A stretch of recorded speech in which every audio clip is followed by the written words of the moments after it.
So, చాలా మందికి చెప్తున్నారు. అంటే ఒక ఒక దగ్గర ఉండకండి and if you want to change your genre మీరు హ్యాపీగా మారొచ్చు అని చెప్పి. అండ్ జోనర్ కూడా చేంజ్ చేసారా? ఇప్పుడు ఈ క్వెషన్ రైజ్ అవుతుంది. ఎందుకంటే నేను చాలా కొంతమందిని అడిగాననమాట. ఇలా వెళ్తున్నానంటే ఆయన ఏమైనా జోనర్ చేంజ్ చేసారా? ఒక్కసారిగా సాఫ్ట్ నుంచి జెన్ జీకి తగినట్టుగా స్టోరీస్‌లోకి వెళ్తున్నారని చెప్పి. నిజంగా జోనర్‌ని మార్చారా? లేకపోతే ఏం జరిగింది అంటే గుణశేఖర్ ఫస్ట్ గారు? ఆఫ్ ఆల్ జోనరా మార్చడం అంటే పీరియడ్ నుంచి సోషల్‌కొచ్చాను. ఎందుకంటే దాదాపు ఒక 8 ఏళ్లుగా హ్మ్. పీరియడ్ ఫిల్మ్సే చేశాను కదా! 'Rudramadevi' Rudram. Historical, 'Shaakuntalam' 'Shaakuntalam.' Mythology. So, ఆ జోనర్ షిఫ్ట్ సోషల్‌కి రావడానికైతే ఉంది. హ్మ్. ఇంకా నేను చెప్పాను కదా! కథ పట్టే. ఈ హ్మ్. ఈ కథ అలాంటి స్టైల్‌ని డిమాండ్ చేస్తుంది. ఓకే. అందువల్ల దీన్ని అలాగే తీయాలి. దీన్ని హ్మ్. అందుకని నేను కూడా చాలా హ్యాపీ ఫీల్ అయ్యాను. ఎందుకంటే నన్ను నేను ప్రెజెంట్ చేసుకోవడం కూడా చాలా కొత్తగా చేసుకోగలిగాను. అవును. అది కనిపిస్తా ఉంది హ్మ్. హ్మ్. ట్రైలర్‌లో. హ్మ్. హ్మ్. ఓకే. ఇక్కడి నుంచి హ్మ్. 23 ఇయర్స్ తర్వాత మళ్ళీ భూమికతోనే ఎందుకు? హ్మ్. అఫ్‌కోర్స్ అనుష్కతో చేశారు, అవును. సముద్రతో చేశారు. అవును. బట్ ఇంకా కొత్త వారైనా భూమికతోనే ఎందుకు అనే కాన్సెప్ట్ వచ్చిన అంటే ఎందుకు భూమికనే ఎందుకు అనుకున్నారు? అంటే ఒక యంగ్ మదర్ కావాలండి. నాకు ఓకే. ఏంటంటే ఈ ఒక టీనేజర్ సన్‌కి మదర్‌గా కావాలి. సో, తను బాగా యంగ్‌గా కనిపించాలి. హ్మ్. ఆహ్, సో, జనరల్‌గా అయితే భూమిక గారి ఏజ్ కూడా ఎక్కువేం కాదు. తక్కువ ఏజే. హ్మ్. సో, ఆవిడ రియల్ లైఫ్‌లోనే ఆవిడకి ఇంత ఏజ్ కొడుకైతే లేడు గూడా. బా 12 ఏళ్ల కొడుకే ఉన్నాడు. హ్మ్. హ్మ్. బట్ ఒక 17 ఏళ్ల కొడుక్కి మదర్‌గా ఆ అమ్మాయి చేయటం అనేది నిజంగా హ్యాట్స్ ఆఫ్ ఆ అమ్మాయికి. ఒప్పుకున్నారండి ముందు? ఫస్ట్ కొద్దిగా షాక్ అయ్యారు. ఓకే. స్క్రిప్ట్ పంపించమన్నారు. హ్మ్. స్క్రిప్ట్ చదివిన తర్వాత తను "అరే! ఈ కథ చెప్పాల్సిన అవసరం ఉంది ఎంతైనా. ఓహ్! ఖచ్చితంగా ఈ కథ చెప్దాం. నేను చేస్తానని" చెప్పి ఆవిడన్నారు. హ్మ్. అది నాకు రేపు చాలా బాగా హెల్ప్ అయింది. అంటే మీరు ఒక్కళ్ళో చూసిన 'స్వప్న' వేరు. హ్మ్. ఇందులో వింధ్యా వేములపల్లి ఆ హుహు. అమ్మాయి పేరు. ఇది ఖచ్చితంగా పెర్ఫార్మన్స్ ఓరియెంటెడ్‌గా కూడా అంటే మా ఇద్దరి కాంబినేషన్‌ను ఒక్కడికి ఏమాత్రం తీసిపోకుండా అరే! హ్మ్. భూమికని మళ్ళీ మంచి పాత్రలో చూపించాడని అనుకుంటారు జనం. అదే మీరన్నారు ఒక చోట హ్మ్. భూమికకు సేమ్ ఆ పాత్ర తగ్గకుండా అని చెప్పి. హ్మ్. బట్ ఐ మీన్ తను కూడా చాలా హ్యాపీగా ఫీల్ అయ్యారు ఒక హ్మ్. ఇంటర్వ్యూలో అవును. చెప్పుకొచ్చినప్పుడు. అవును. So, what the change? అప్పుడు స్వప్నకి, ఇప్పటికి వింధ్యకి మీరు చూసిన డిఫరెన్స్ ఏంటి? అండ్ వాట్ ద యూనిక్‌నెస్ ఆ డెవలప్‌మెంట్? ఆర్టిస్ట్‌గానంటారా? ఆర్టిస్ట్ కావచ్చు, పర్సనల్‌గా ఆర్టిస్ట్‌గా కావచ్చు. తను తర్వాత కూడా చాలా మంచి డైరెక్టర్ల ద్వారా పనిచేసింది. చాలా మంచి పాత్రలు చేసింది. తెలుగులోనే ఈవెన్ తను హీరోయిన్ ఓరియెంటెడ్‌గా చేసిన సినిమాలు కూడా మంచి హిట్లున్నాయి. హ్మ్. 'మిస్సమ్మ', 'నీలకంఠ' గారిది, 'రవిబాబు', 'అనసూయ', ఆ! అనసూయ. హ్మ్. అవును. 'ఎంసీఏ', హ్మ్. ఆ! 'వేణు శ్రీరామ్'. ఇవన్నీ కూడా మంచి సినిమాలు. మంచి మంచి అమ్మాయి మీద బ్యాంక్ చేసినవి కూడా పెద్ద హిట్లయ్యాయి. అవును. ఆ అమ్మాయి కూడా డిఫరెంట్ డిఫరెంట్ డైరెక్టర్స్ తోటి హిందీలో కూడా మంచిగా చేసింది. తమిళ్‌లో చేసింది. హ్మ్. అందువల్ల ఆర్టిస్ట్‌గా కూడా ఆ అమ్మాయి బాగా ఎదిగింది. ఓకే. సో, అందువల్ల నాకు నాకు కూడా చాలా ఇంట్రెస్టింగ్ అనిపించింది. హ్మ్. తనని ఈ పాత్రలో డెపిక్ట్ చేయటం. ఓకే. హ్మ్. దాదాపు గత కొన్నేళ్లుగా హీరోయిన్ ఓరియెంటెడా లేకపోతే ఫీమేల్ ఓరియెంటెడ్ గుణశేఖర్ చేస్తున్నారు. హ్మ్. ఎందుకని? అంటే సాధారణంగా ఏమనిపిస్తుందంటే, ఒక ఫెయిల్యూర్ వచ్చిన తర్వాత బడా హీరోలు ఆఫర్స్ ఇవ్వరనో, లేకపోతే ఆఫర్‌లు రావనో, ఆ కార్నర్‌లో ఆయన షిఫ్ట్ అయ్యారనుకోవాలా? సారీ టు ఆస్క్ కొంచెం హర్ట్ పర్లేదు అవ్వచ్చేమో. పర్లేదు. బట్ హ్మ్. ఫీమేల్ ఓరియెంటెడ్ అయితే బెస్ట్ అనుకుంటున్నారా? అంటే కారణం ఏంటి? బడా హీరోలు ఆఫర్‌లు రాక, లేకపోతే ఆఫర్‌లు ఇవ్వక, అంటే లేకపోతే అంటే ఫీమేల్ ఓరియెంటెడ్‌నా? ఆఫర్‌లు వస్తాయని మనం అనుకోవడం మూర్ఖత్వం అవుద్దండి. ప్రాక్టికల్‌గా మనం ఉండాలి. Yes sir. మనం ఎందుకంటే పెద్ద హీరోలతో చేసినప్పుడు పెద్ద బడ్జెట్‌లు హ్మ్. ఇవన్నీ ఉన్నప్పుడు మార్కెట్ ఇదంతా కూడా చూసుకోవాలి. మనం ఫామ్‌లో లేనప్పుడు మళ్ళీ పెద్ద హీరో తోటి రిస్క్ అంటే అది అందరికీ రిస్క్ అవుతుంది. హ్మ్. సో, నేను ఆ రియాలిటీలో ఉంటానెప్పుడు. అందువల్ల నేను గా వెళ్ళి అస్తమానం హీరోలని వేధించడం, చేయమనడం జరగదు. హ్మ్. సో, హ్మ్. అందుకని నేను నా పని నేను చేసుకుంటూ పోవడమే. అప్పుడు ఓకే. ఆ టైంలో నాకు 'రుద్రమదేవి' తీయాలనిపించింది. అది ఎప్పటినుంచో అది ఆహ్, పెద్ద హీరోనా, చిన్న హీరోనా అని కాదు. ఆ సినిమా చేయాలనిపించింది. మరి ఆ తర్వాత మరి అందులోనే ఒక పెద్ద హీరో, స్టార్ హీరో వచ్చి కొన్ని 'గోనగన్నారెడ్డి.' 'అల్లు అర్జున్' యాక్ట్ చేసాడు. సో, అలాగా కథను బట్టే వెళ్ళానండి నేను. హ్మ్. అది. ఓకే. సో, 'యుఫోరియా' తర్వాత ఒక బడా హీరోతో 'గుణశేఖర్‌ని' మేము ఎక్స్‌పెక్ట్ చేయొచ్చా మూవీ? ఖచ్చితంగా చేయొచ్చు. ఎప్పట్లో సార్? ఏమైనా అంటే డిస్కషన్స్ కథ ఏమన్నాయా? కథ దీన్ని బట్టి. ఎందుకంటే నేను కూడా హ్మ్. గట్టి కమ్‌బ్యాక్ ఈ 'యూఫోరియా'తో ఇస్తున్నానని అనుకుంటున్నాను నేను. నేను ట్రైలర్ చూస్తే మాకు కూడా అలాగే నేను- అనిపిస్తుంది, ఎందుకంటే జోన్ గేర్ రాడ్ కాస్త మార్చారు, ఫుల్ ఫోర్స్ తో అదే. రాబోతున్నారని చెప్పి. మీరు అన్న టాప్ గేర్ వేసాను. సో అందువల్ల హైవే రూట్లోనే వెళ్తున్నాను. So Okay. ఖచ్చితంగా మైల్ స్టోన్ని దాటుతాననే కాన్ఫిడెన్స్తో ఉన్నాను. అప్పుడు న్యాచురల్గా మనకి మళ్ళీ మార్కెట్ ఇవన్నీ కూడా అసెట్ అవుతూ ఉంటారు. యాడ్ అవుతాయి కాబట్టి ఖచ్చితంగా పెద్ద హీరోతోటి మళ్ళీ ఓ మంచి సబ్జెక్ట్ తోటే తీస్తాను ఖచ్చితంగా. ఎక్కడ కాన్ఫిడెన్స్ ఇందాక మీరు అంటున్నప్పుడు ఆ కాన్ఫిడెన్స్తోనే వెళ్తా అంటున్నా. How did you get that confidence? ఎందుకంటే ఆ సక్సెస్ వచ్చినప్పుడు వెళ్ళిపోవడం ఈజీ, బట్ సక్సెస్ వచ్చిన తర్వాత ఫెయిల్యూర్స్ వచ్చిన తర్వాత కంటిన్యూ అయినప్పుడు తట్టుకొని నిలబడడం కష్టం.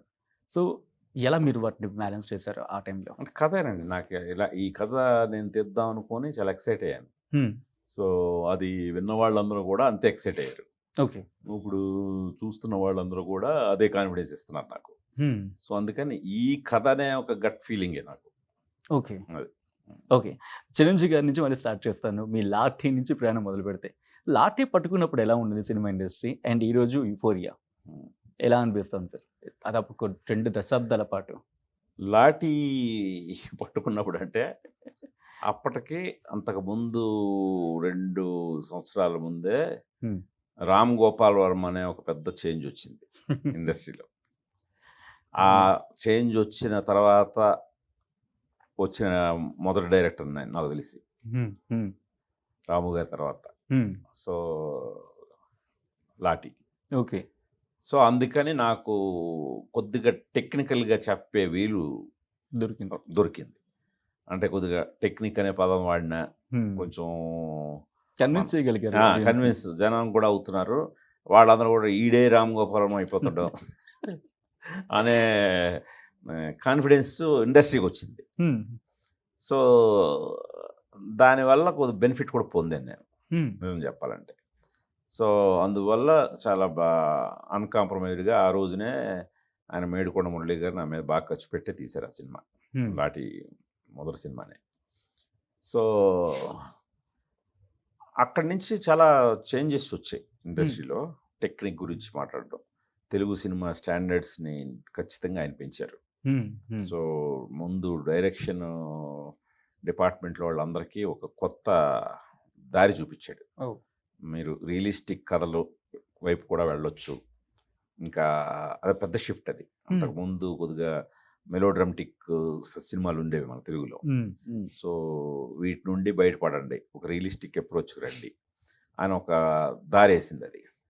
సో ఆ దారిలో నేను కానీ కృష్ణవంశీ కానీ మేమందరం కూడా రాము గారి దగ్గర పనిచేసిన వాళ్ళు. సో రామ్ గోపాలమ్మ స్కూల్ అనేది ఒకటి మొదలైంది.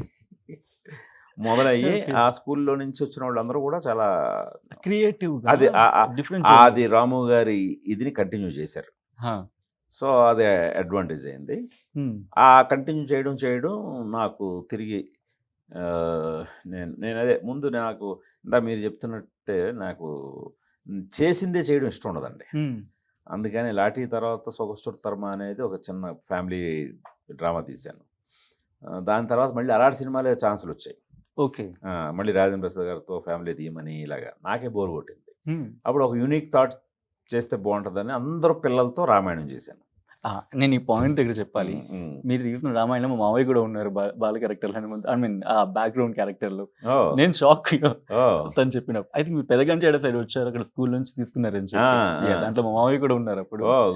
కానీ నాకు వచ్చిన డౌట్ ఏంటంటే సార్, సాధారణంగా స్టూడియోకి పిలిపించే చిన్నపిల్లలతో చేయాలంటేనే తల ప్రాణం తోకొస్తుంటుంది నాకు. అలాంటిది అంతమందిని పెట్టి ఎలా మేనేజ్ చేస్తారు ఒక్కసారి? ఎందుకంటే బహుశా కొత్తగా వచ్చే డైరెక్టర్స్కు కొంచెం పేషెన్స్ కావాలనుకునే వాళ్ళకి యూజ్ అవుతుంది. అది ఎలా మేనేజ్ చేస్తారు అంతమంది పిల్లల్ని? వర్క్షాప్ కండక్ట్ చేశాను.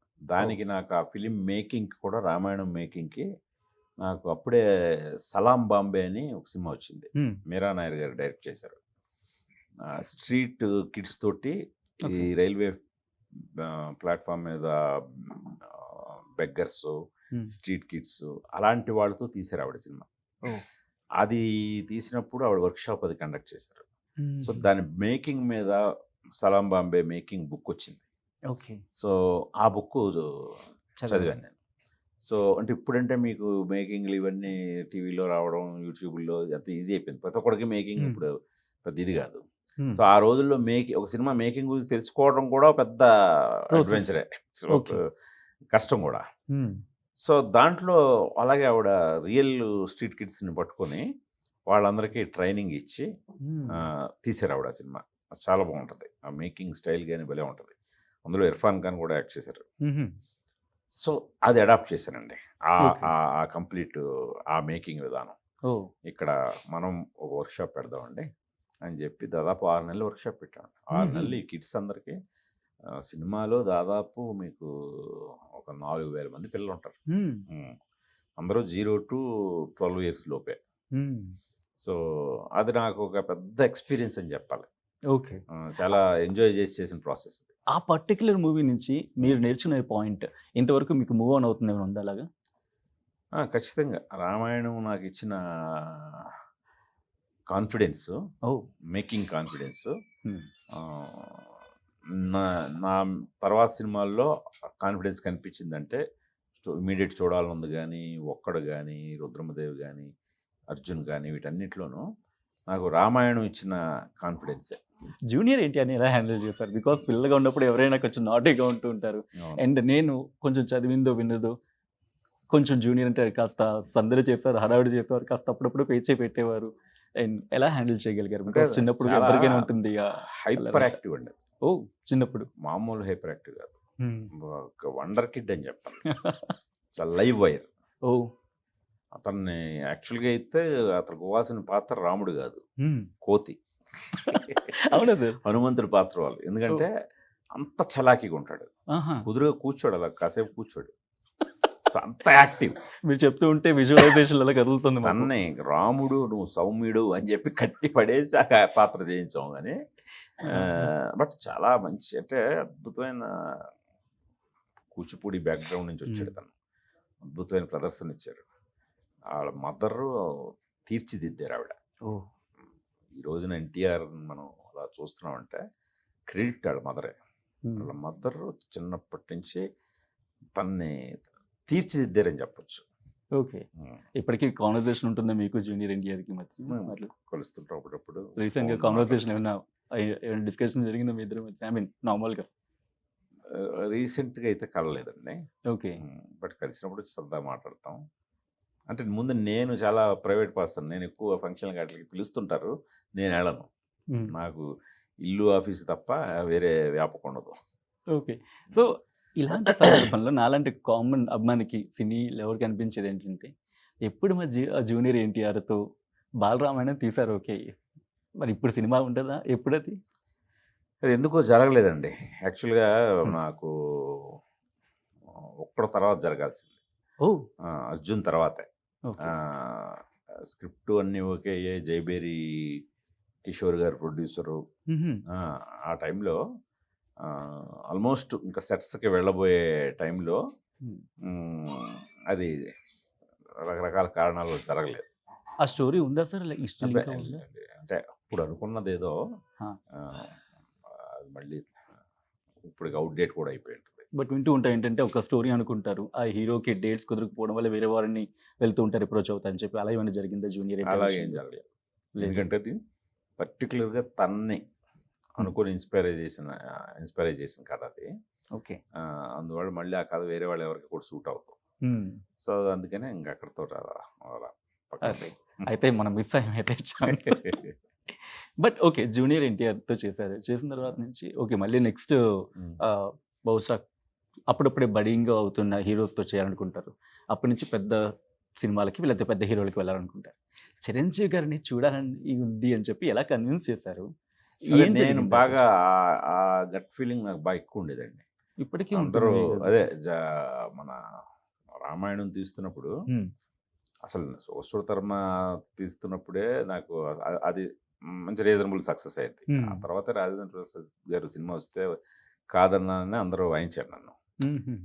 ఏంట్రా అని. లేదు, నేను సంథింగ్ ఏదో యూనిక్గా చేయాలని రామాయణం తీశాను. రామాయణం